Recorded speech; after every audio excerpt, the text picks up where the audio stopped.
Merhabalar, kanalıma hoş geldiniz sevgili dostlar. Bu videoda beraberce çok kolay mevsimlik bir bluz örüyoruz.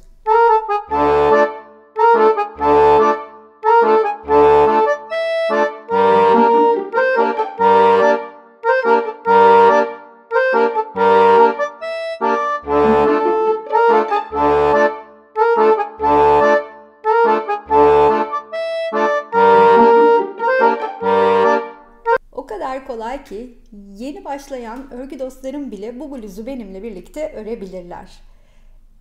Oturduğumuzda bir günde bitirebileceğiniz kadar kolay olduğunu da belirtmek isterim. Hemen başlamadan önce ipinden söz etmek istiyorum. Bill Hayalobi'yi eminim birçoğunuz biliyorsunuzdur. Bill Hayalobi yani Meryem Hanım'ın atölyesinden almıştım bu ipi. Kendinden böyle biraz incelip kalınlaşan, içinde sim olan tam yazlık pamuklu bir ip, onu söyleyeyim. Daha sonrasında da bu ipi denedim. En çok 3.25 ile düşüşü hoşuma gitti. 3.25 tığ ile örüyorum. Dediğim gibi öreceğim iki parça aynı bunun gibi olacak ve 36'dan 40 bedene kadar uygun düşeceğini tahmin ediyorum. İpiniz, tığınız, eliniz farklı olabilir. Benim verdiğim sıra sayısını siz daha az ya da daha çok örmek durumunda kalabilirsiniz. Önemli olan vermiş olduğum santim ölçülerini birazdan dikkate alın. O santimi siz kaç sırada ulaşıyorsanız, eğer aynı beden için çalışıyorsak öyle değerlendirin. Eğer daha büyük bedenler için çalışacaksanız da nerelerde büyütme yapabileceğinizi birazdan söyleyeceğim. Örümüne başlamadan evvel ölçülerini bırakmak istiyorum size. Bu haliyle benimkinin eni 42, boyu ise 40 santim. Bunu belirtmiş olayım. Ve hemen örümüne birlikte başlayalım, ya da şöyle ortasını size bir yakınlaştırarak gösteriyorum. Şöyle başlayıp aslında birbirini tekrar eden, hepimizin bildiği çok kolay bir teknikle tamamlayacağız bluzu. Sihirli halka içine çalışıyorum her zamanki gibi. Siz elinizin alıştığı gibi devam edebilirsiniz. Zincir çekerek içine de çalışabilirsiniz. Bunu da belirtmek istedim. İpim ince olduğu için nispeten 2 kat doluyorum parmağıma ve içinden ilmeğimi çıkarttıktan sonra bir zincirle kitleyip bir zincir çekiyorum. Yükselip etrafında döndürüyorum. İpi arkasından geçirdikten sonra tığın üstüne ipimi alıyorum ve hemen yanına trabzanlarımı 3 kere de çıkarak öreceğim. Bir dolayacağım ama 3 kere de çıkacağım. Bunlar tam başlangıç kısmı fıstık olduğu için 1, 2, tığımda tutup 3 ilmeği birlikte örüyorum. Arada 2 zincirim var. Tığın üstüne ipimi alıyorum. Şuradan artık parmağımdan çıkartayım. 1, 2, tığda tutuyorum. 1, 2, üçünü bir örüyorum. Arada yine hep 2 zincirim var. 1, 2, tığımda tuttum. 1, 2, yine tığımda tuttum. Bakın işte bademlerim ikili ve bu şekilde. Arada hep 2 zincir. Bunu 8 adete tamamlayacağım.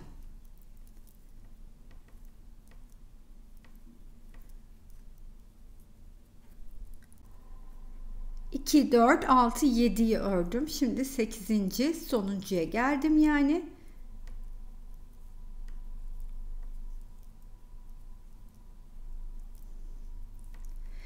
Ve sonuncuyu da ördükten sonra ortasını iyicene kapatıyorum. 2 zincir çekip tepesine gelip devam etmeyeceğim. Şöyle ki bu ikisinin tam ortasında kalmak istiyorum. Çünkü benim sistem olarak hep motiflerde ilerlediğim köşe ortada kalıp oradan ilerlemektir. O tarz seviyorum. Burada da aynı şekilde köşe ortada kalmak için tığımın üstüne ipimi alıyorum. Buradaki bademin tepesine batıp bu arada şu ipi de şöyle üstüne alayım. İlmeğimi geçiriyorum. Çıkartıyorum. Bu üçünü bir örerek motifin ortasına 2 bacağın ortasına geldim. Ve buradayken de bir zincir çekip öreceğim. 3 tane yan yana trabzanın ilkini böyle ben sahte trabzan çalışarak yapıyorum. Siz bunu yapmayı sevmiyorsanız, kullanmak istemiyorsanız zincir çekerek de yükselebilirsiniz. Ve aynı boşluğun içine yanına 2 tane yine 3 kere de çıktığım 2 tane trabzanımı örüyorum. Bluz boyunca kullandığım trabzan hep 3 kere de çıktığım trabzanlar olacak. Bir zincir çekiyorum. Buradaki boşluğa geliyorum ve hemen bir üçlü grubumu daha örüyorum.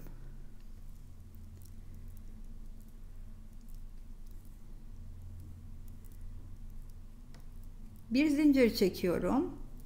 Buradaki boşluğun içine köşe çalışacağım. Önce bir tane üçlü grubumu öreceğim.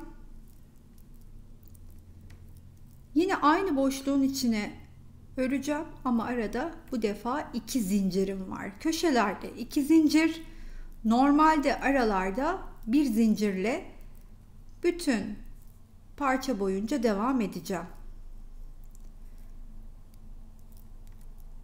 1, 2, 3 çıktım. Arada bir zincir. Ve buradaki boşluğun içine yine 3 tane 3 kere de çıktım trabzanım. Bir zincir, köşeye gidiyorum yine. Köşenin ilk üçlüsü,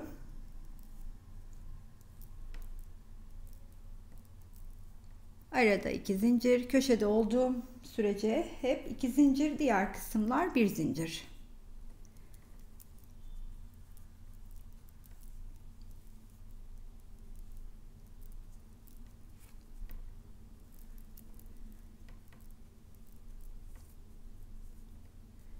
Bir zincir,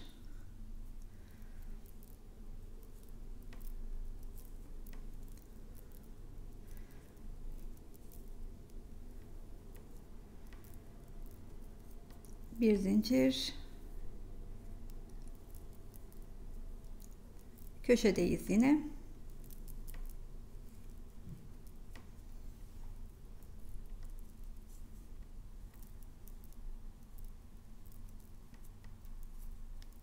Arada 2 zincirim var.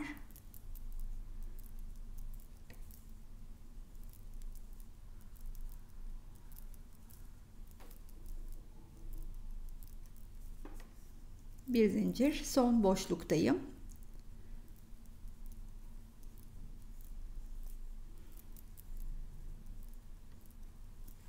Üçlü grubumu örüp bir zincir çekeceğim. Ve hemen burada ilk biliyorsunuz boşluğun içine bir tane üçlü grup yaparak başlamıştık. İşte amacım zaten bu şekilde ortada kalmaktı. Ondan ötürü de burada ara zinciri çekerek araya düşmüştüm. Hemen buraya geliyorum. Diğer üçlü grubumu örerken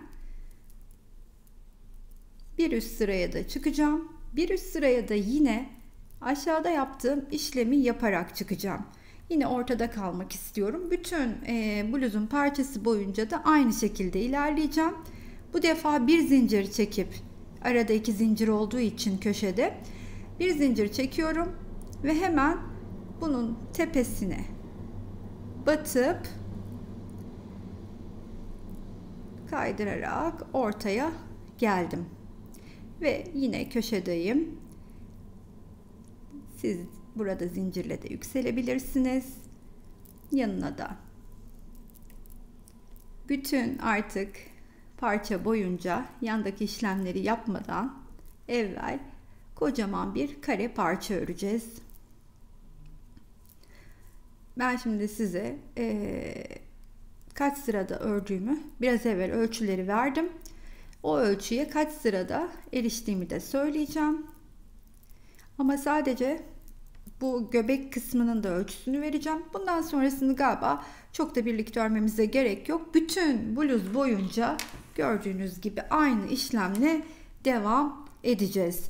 Ta ki şu yandaki trabzanları örmeden evvel, bakın son sıra trabzan, burada da yanları var. Onsuz gösterdiğim teknikle kaç sıra örmüşüz hemen bakalım. 1, 2, 3, 4, 5, 6, 7, 8, 9, 10, 11, 12, 13, 14, 15 sıra örelim. Bu parçayı 15 sıraya tamamlayalım.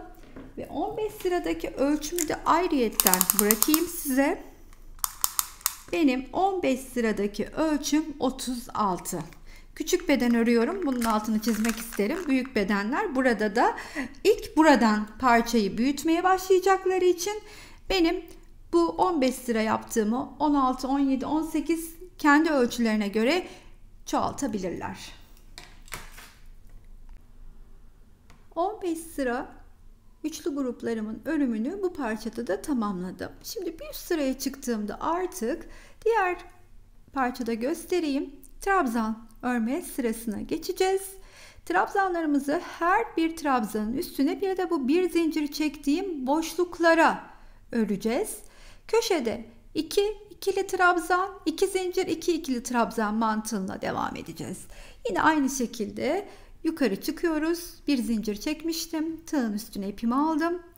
İlk trabzana batıp kaydırarak çıkardım.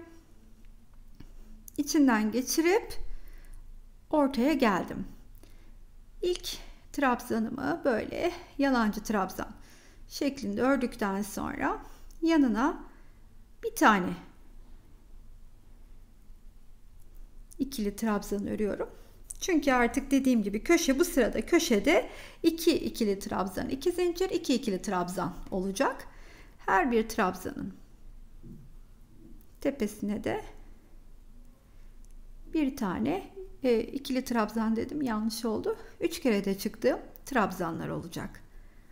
Bir dolayıp 3 kere de çıkıyorum bu şekilde. Buraya geldiğimde de bir zincir çektiğim boşluğun içine de bir tane trabzanımı örüyorum. Sonra trabzanların üstüne örmeye devam ediyorum. Boşluğa batıyorum. Bir tane örüyorum. Bu şekilde dört kenarı da trabzanlarla geçip tamamlayalım.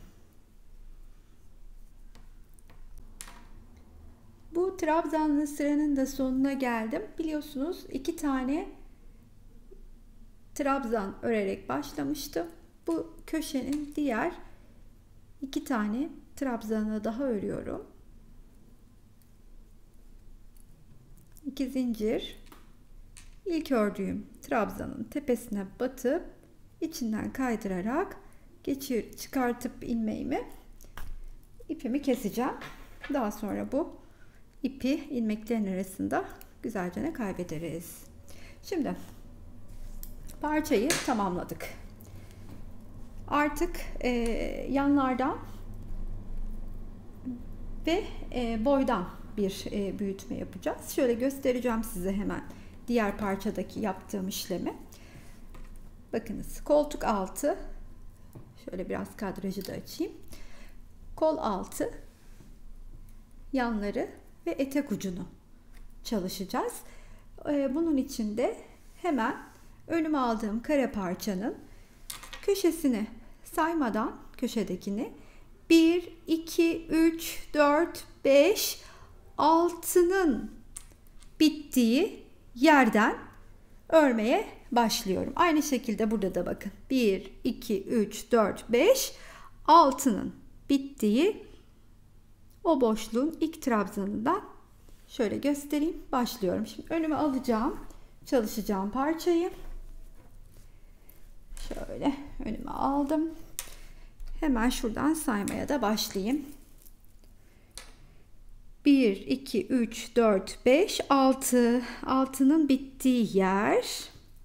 Oraya, şu bittiği yer, hemen buradan başlayacağım. Yanındaki trabzandan.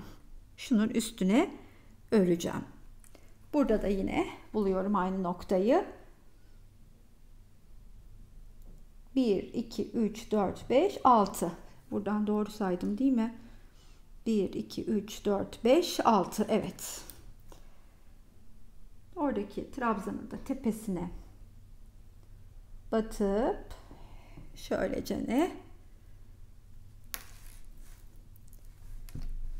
karşılıklı eşit yerlerden şöylecene tutturmuş oldum. Hemen önüme çeviriyorum. Burada bakın bu saymıştık ya 6.'yı. Onun tepesine koydum. Onun yanındaki trabzandan başlayıp burada da onun yanındaki trabzanın tepesinde bitireceğim. İp kopartıp devam edeceğim. Önce bir kere buradan başlayıp buraya gelip burada ipimi keseceğim. Daha sonra ikinci sırayı da ayrıyetten örüp tamamlayacağım. Yalnız artık ikinci sırada örerken ilk parçayı örüyorsanız şayet ikinci sırayı yapıp bitireceksiniz. Ancak buradaki ikinci sırayı yaparken diğer parçayla da birleşmeye başlayacağız. İlmeğimi çıkardım. Sözünü ettiğim yerden hemen tepesinden batıyorum. Ve 3 kere de çıktım. Trabzanlarımı örmeye başlıyorum.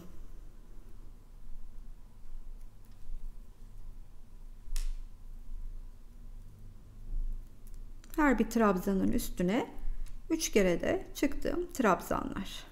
Hiçbir farkı yok. Bütün diğer yer belirleyiciyi taktığım yere kadar aynı şekilde devam edeceğim.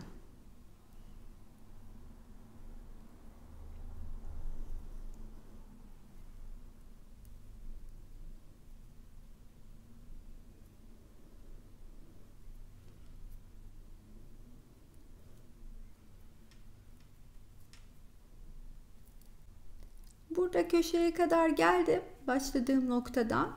Buradaki köşeyi de birlikte geçelim istedim. Hiçbir farkı yok aslında. 2 tane 3 kere de çıktığım trabzanımı örüyorum. 2 zincirimi çekiyorum. Aynı boşluğun içine yine 2 tane 3 kere de çıktığım trabzanımı örüp öbür köşeye kadar her bir trabzanın üstüne yine trabzanlarımı örerek ilerliyorum.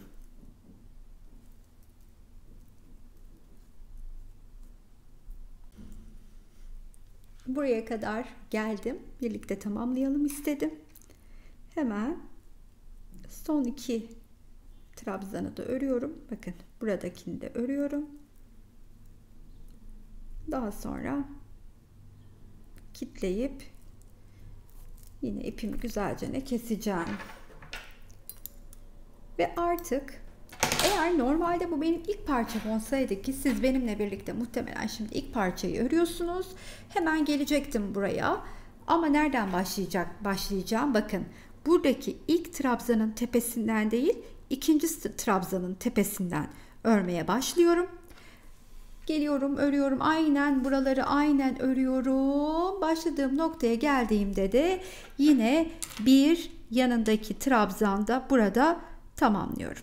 Yani sonuna kadar değil, bir önceden başlayıp bir önceden bitiriyorum. Şimdi bakın burada göstereyim. Daha net anlaşılacak. Şöyle bir eğimi vermek adına. Şimdi birleştirirken de yine zaten aynı noktadan başlayacağım. Birleştirmeye geçerken ise hemen 2 parçayı ters yüzlerinden üst üste koyacağım. Önüme aldım ters yüzünü. Bunun da ters yüzünü onun üstüne, ön yüzü bana bakıyor olacak. Bakın böyle 2 parçayı üst üste koydum. Bu benim yeni öreceğim parça. Bunu örerken aynı zamanda arkadaki parçayla da birleşmeye başlayacağım. Burayı birleştireceğim buraya kadar, yani yanını. Daha sonra eteğini ayrı öreceğim. Eteği ayrı örüp üste dönerken de bu yanı da birleşip başladığım noktada son noktada bitireceğim. Öyleyse buradan başlayalım. İlmeğimi çıkarttım. Dediğim gibi buradaki artık ikinci trabzandan örmeye başlıyorum. Yani hemen ikinci trabzanın tepesine batıp bir trabzanımı örüyorum. Tığdan çıkıp hemen burada örülmüş olan ilk trabzanın, bakın ilk anda çıktım zaten tığdan, bir daha tığdan çıkmadan devam edeceğim. İlk kitlemek adına hemen tığdan çıktım başlangıçta yani. Daha sonra bunu buraya bir kere kitledikten sonra hemen yanındaki, bakın yanındaki trabzanın üst V'sine şöylece arkadan batıyorum. Tığın üstüne ipimi alıyorum. Aşağıya gelip sıradaki trabzanın tepesine batıp 1 2 ve 3 kere de ördüğüm trabzanlarımı sırasıyla örmeye başlıyorum. Tekrardan hiç tığdan çıkmadan V'ye arkadan batıyorum. Tığın üstüne ipimi alıyorum. Buraya geliyorum. Yine 1 2 3 kere de ördüğüm trabzanımı tamamlıyorum. Tekrardan arkaya gelip V'nin içinden battım. Burada da batıp 1 2 3 hemen arkadan V'nin içinden battım. Geldim aşağıda karşısına denk gelen trabzanın bu şekilde hep sırasıyla bütün trabzanları karşılıklı birleştireceğim.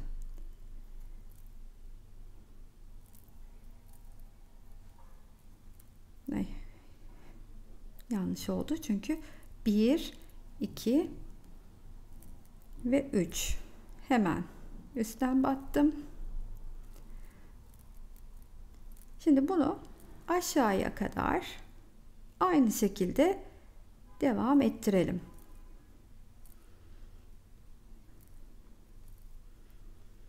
Ve böylelikle bakın yandan birleşmeye gidiyoruz, devam ediyoruz. Aşağıya kadar birleşerek geldim. Şu köşedeki de birleşme kısmını birlikte geçelim istedim. Şimdi bu köşenin ikilisini yaparken karşıda köşedeki iki tanenin de içine, ilkine batıyorum yine. 1 2 3. Burada sonuncuya da yine batacağım. 1 2 3 kere de çıktım. Daha sonra hemen şu yanındaki boşluğun içine batıp içinden ilmeğimi geçirip bir zinciri de çektikten sonra etek ucuna gelmiş oluyorum. Yan tarafı birleştireceğim yere kadar. Şimdi bu köşedeki diğer iki tane trabzanımı öreyim. Trabzanların tepesine aynen devam ediyorum.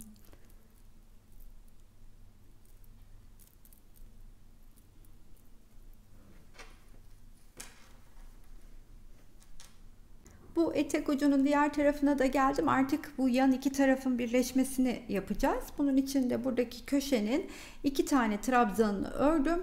Bir de zincirini çektim. Tığdan çıkıyorum hemen. Buradaki boşluğun içine batıyorum. İlmeğimi oradan çıkarttıktan sonra bir zincir çekiyorum. Daha sonra hemen yandaki arkada birleşeceğim trabzanın içinden batıp arkadan tığın üstüne de ipimi alıyorum ve köşenin diğer ikili grubunu örmeye başlıyorum birleşerek. 3'ü 1. Şimdi arkadan yine sıradakini arkadan battım. Tığın üstüne ipimi aldım. Köşenin ikincisini örüyorum. 1 2 ve 3 kere de çıkarken üçüncü de toplu halde tığda biriktirdiğimi alıyorum. Bakın şimdi bunu aldım, tığda tutuyorum. İlmeğimi de aldım. Geldim buradaki trabzanın tepesine battım. 1 2 ve hepsini bir örüyorum. Böylelikle diğer tarafında yanını birleştirelim.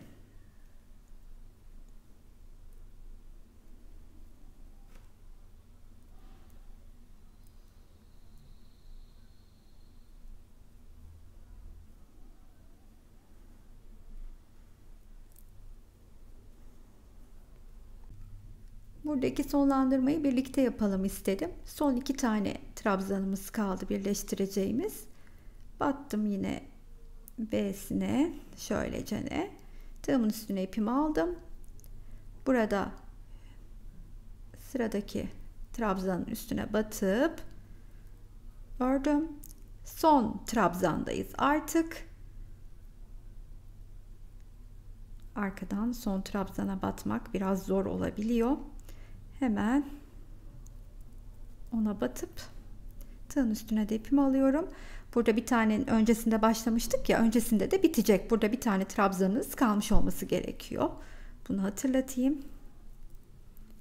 Ve hepsini bir örüyorum.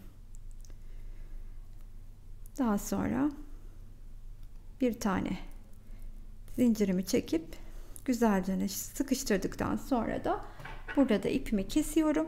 Yanları da birleştirmiş olduk. Şimdi hemen şöyle formunu göstermek istiyorum. Dediğim gibi yan tarafları birleştirdik. Eteğimizi alttan ayrıca ördük. Şimdi sıra geldi buradaki minik askı gibi kısmı örmeye. Orayı da hemen örmeye başlayalım. Üstteki parçayı alıyorum. Bu ikisi üst üste. İlk olarak üsttekinden başlıyorum. Köşeye ilk trabzanımı örüyorum yalancı olarak. Tekrar söyleyeyim, siz zincirle de yükselebilirsiniz. Daha sonra yanına 9 tane trabzanımı örüyorum. Yani 10 adete tamamlayacağım trabzan sayısını.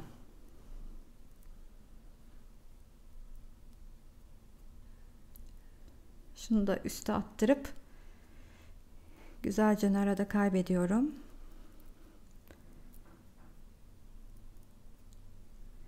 Bunu 10 taneye tamamlayayım. Böylece geleyim. 10 demiştim ama 12 trabzanla tamamladım. Daha çok içime sindi. Bir tık kalın olmasını istedim çünkü. Şimdi bunu arkasını döndüreceğim. Tabii önce burada bulunduğum yerde bir zincir çekip sahte trabzanımı örüyorum. Zincirle de yükselebilirsiniz. Yeniden hatırlatıyorum. Tabii ki dibine battığım, yani üstünde çıktığım trabzan değil, yandakine batacağım. Burada altta örmüş olduğum her bir trabzanın üstüne de yine bir trabzan örüyorum.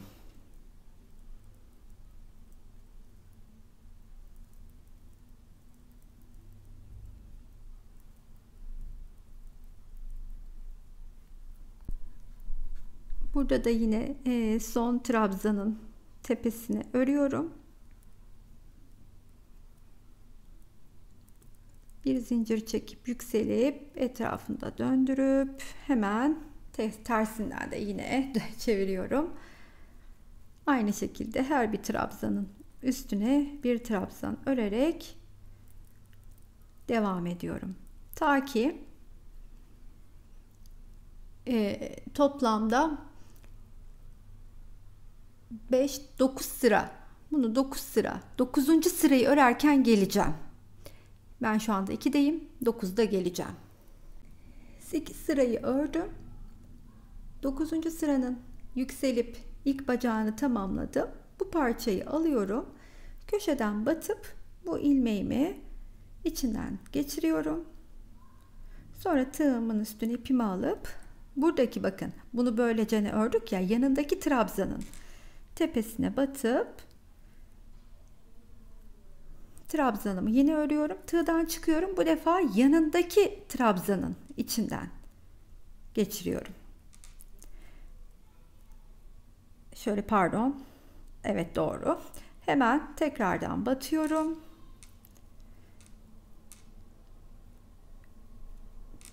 Sıradaki trabzanımı tamamlayıp çıkıyorum. Şuradan batıp ilmeği içinden geçiriyorum. Yine trabzanımı ördüm, çıktım. Sıradaki trabzanın içine battım ve burada karşılıklı birleştirmeye Bu mantıkla devam edeceğim sonuna kadar.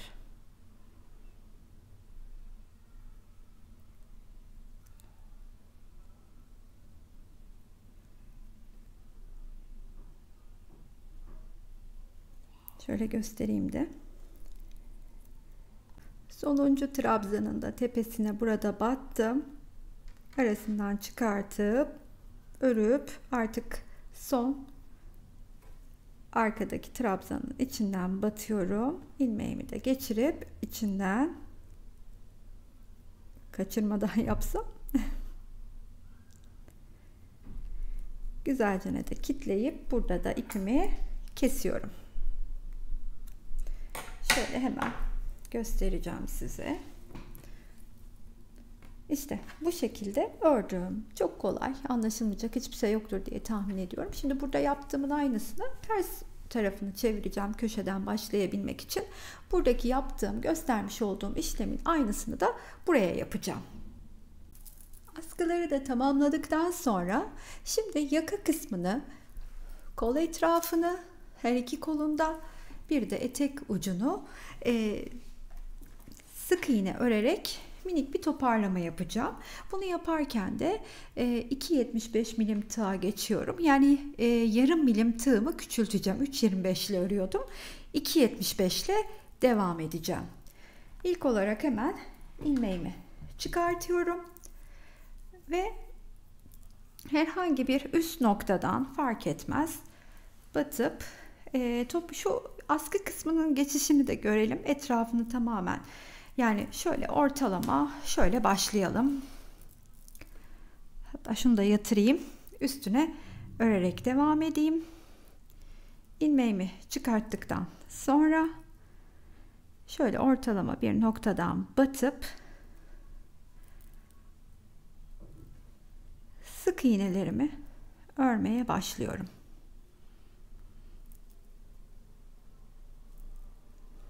Her bir trabzanın tepesine örerken bu kısma geldiğimde, yani askı ile ön kısmın birleştiği yere, şurayı göstereyim tekrardan, tam olarak buraya.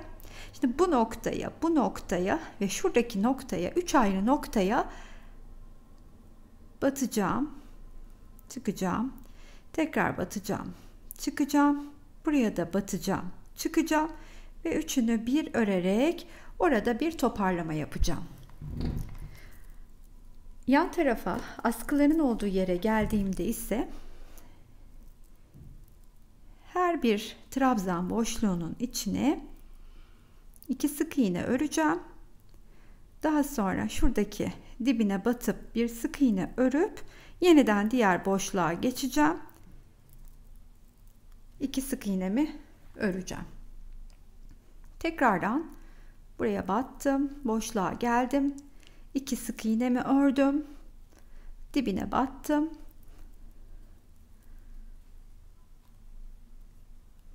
buraya tekrar geldim, 2 sık iğnemi ördüm, tekrar buraya, çok pardon, dibini bulacağım. İşte bu şekilde askının yan tarafını geçeyim. Buradaki dönüşü birlikte yapalım.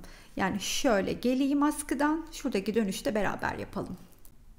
Diğer kolun dibine geldiğimde de hemen yine aynı şekilde buradaki kısma batıyorum. İlmeğimi çıkartıyorum.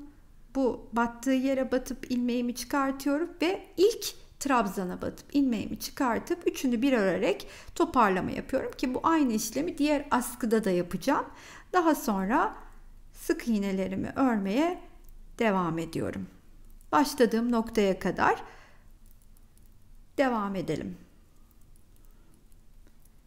Yaka ve askıların yanını gayet güzel toparladık. Sık iğne ile geçince çok daha güzel gözüküyor. Şimdi sırada kolun etrafı var. Hemen orayı da birlikte başlayalım. Aslında orada da güzelce her bir trabzanın üstüne sık iğne örerken devam edeceğim ama birlikte başlayalım istedim. Yine ilmeğimi çıkarttıktan sonra herhangi bir trabzan tepesinden ilk sık iğnemi öreceğim.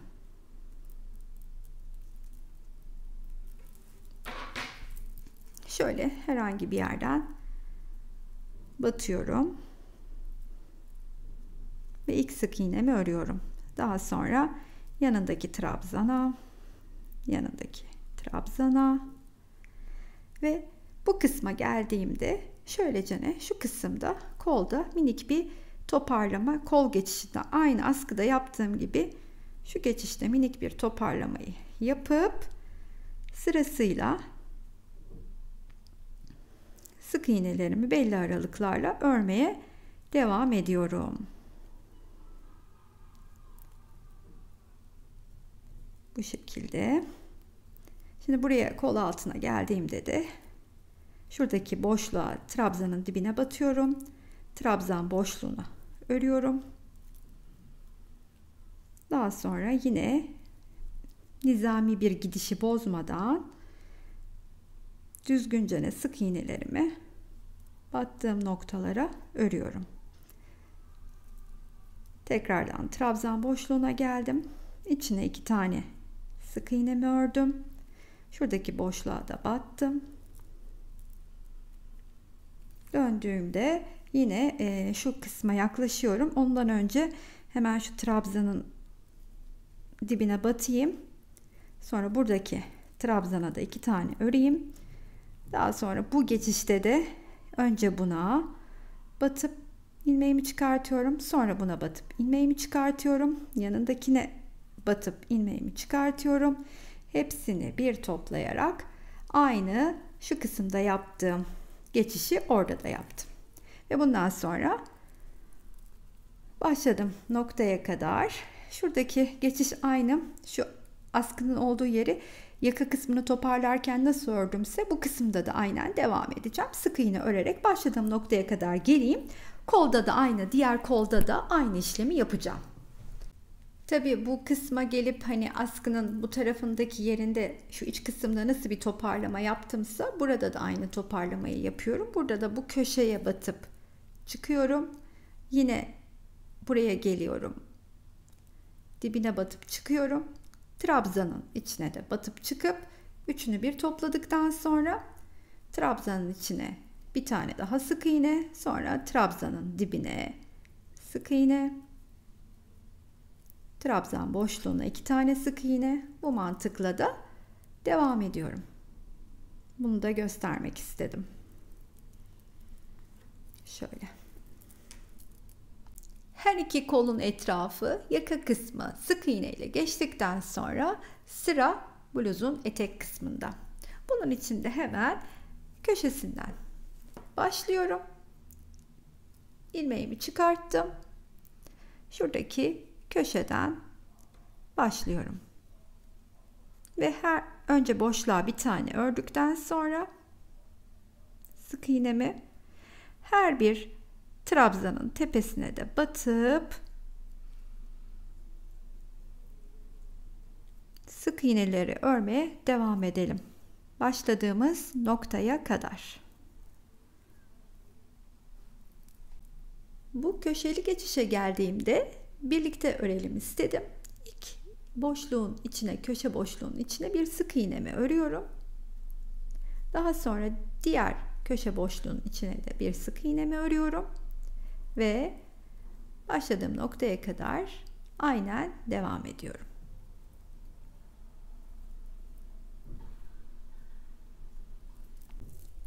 En sevdiğimiz kısım, finale geldik yine.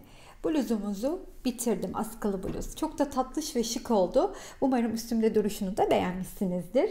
36'dan biliyorsunuz 40 bedene kadar uyumlu demiştim. Gerçekten de tam olarak uyumludur. Ölçü vermem gerekirse size şöyle önüme yatırdığımda 43 santim ama esneme payı var. 43 santim genişliğinde. Şu etek ucundan askıya kadar ölçtüğümde 46 santim, yakaya kadar ölçtüğümde ise 40 santim gelmekte ölçüler. Beden büyütmeyi yapımda da söylediğim gibi şu kafesli kısmı 15 lira örmüştük. Aşağı yukarı işte 40 bedene kadar demiştim. 40-44 arası için 2 ya da 3 sıra daha, işte daha büyüdükçe sırayı arttırabilirsiniz. Tabii daha yapılı hanımefendilerde kol altındaki şu bizim örmüş olduğumuz yan taraflara yapmış olduğumuz trabzanlı sırayı da arttırabilirsiniz. Yani atıyorum tam trabzanı geçtik. Yandan 2 sıra trabzanla sağlı sollu birleştirdik. 2 değil de 3 sırada veya 4 sırada koltuk altına pay verebilirsiniz. Buralar sizin büyütme işlemi yapabileceğiniz kısımlar. Umarım hoşunuza gitmiştir. Benim çok dediğim gibi içime sindi. Toplamda tarttım 180 gram geldi bu parça. Çok da hafif, minnoş, tam yazlık bir parça oldu. Beğendinizse her zamanki gibi sizlerden bir kalbinizi rica ediyorum. Beğeni ve yorumlarınızı esirgemezseniz mutlu edersiniz. Hala abone değilseniz şu altlarda duran abone tuşuna tıklayabilirsiniz. Abonelik ücretsizdir. Dediğim gibi destekleriniz benim için çok kıymetli. Buraya kadar izleyen herkese çok teşekkür ediyorum. Sıradaki videolarda görüşmek üzere. Hoşça kalın arkadaşlar.